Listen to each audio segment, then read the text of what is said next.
Magandang gabi sa ating lahat. Ang aking babasahin ngayon ay makikita sa Salmo, Kapitulo 50, versikulo 1 hanggang 6. Tunay na pagsamba. Ang makapangyarihang Diyos, si Yahweh ay nagsasaysay.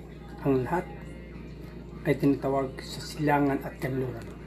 Magmula sa dakong Zion, ang lungsod ng kagandahan, makita siyang nagniningning sa kaluwalhatian. Ang Diyos natin ay darating, ngunit hindi matahimik. Sa unahay, nangungunang apoy na nangagalit. Ang bagyong ubod lakas humahangin sa paligid. Ginagawa niyang saksi ang lupa at kalangitan upang masdan ang ganitong paghatol sa mga hirang. Ang lahat ng matatapat na lingkod ko ay tipunin. Silang tapat na kasunduan at nag-aalay ng handog. Ang buong kalangitan ay naghahayag na ang Diyos isang hukom na matuwid. Kung humatol ay maayos.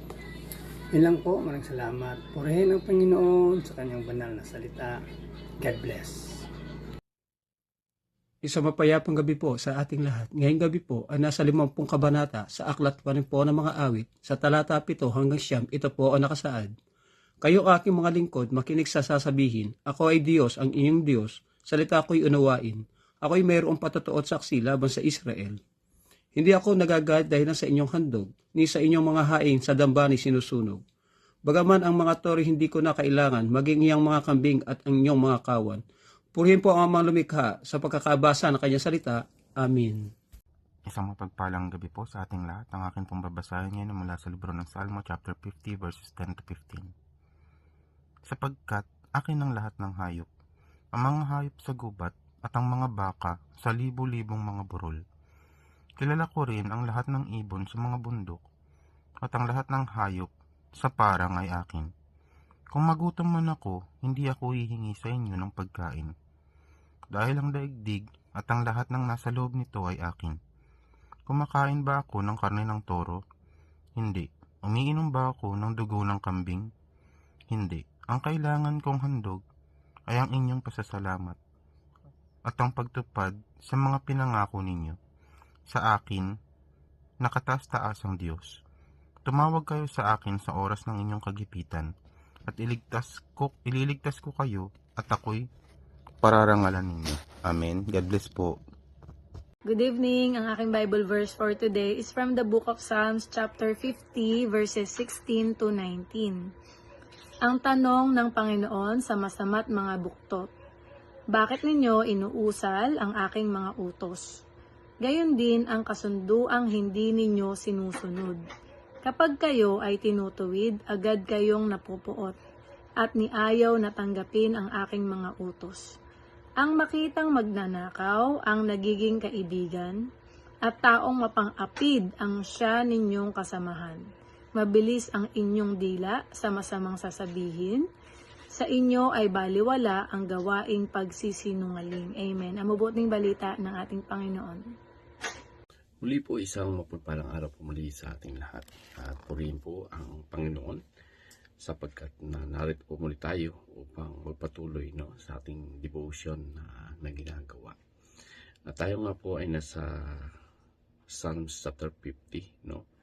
At ang ating pong babasahin ay 20 to 23. So sabi po dito, nauupo ka at nagsasalita laban sa iyong kapwa. Sinisiraan mo ang sarili mong kapatid. Ginawa mo ang mga bagay na ito at nanahimik ako. Akala mo'y tulad mo rin ako. Ngunit ngayon ay dadalhin kita sa paghatol at ilalatag ko sa harapan mo ang iyong mga kasalanan. Isaalang-alang ninyo ito kayong mga lumilimot sa Diyos. Baka kayo wasakin ko at walang sino mang makaligtas. Ang nag-alay ng pasasalamat ay nagbibigay karangalan sa akin. At ang namumuhay na matuwid, ipapakita ko sa kanya ang pagliligtas ng Diyos. So dito makikita po natin talagang ang kasalanan ng dila po ay kasalanan din po ito sa harap ng Diyos. Hindi po maliit na bagay yung paninirang puri, yung panlilibak laban sa mga kapatid. So ang bibig po ay ginagamit para sa pagpupuri sa Panginoon, pagbibigay ng luwalhati sa Panginoon. So, hindi po ginagamit yung bibig para sa paninirang puri. At dito, makikita din po natin yung pananahimik po ng Diyos ay hindi po ito pahintulot upang tayo ay gumawa ng mga bagay ng hindi maganda. No? Lagi po nating tatandaan, no?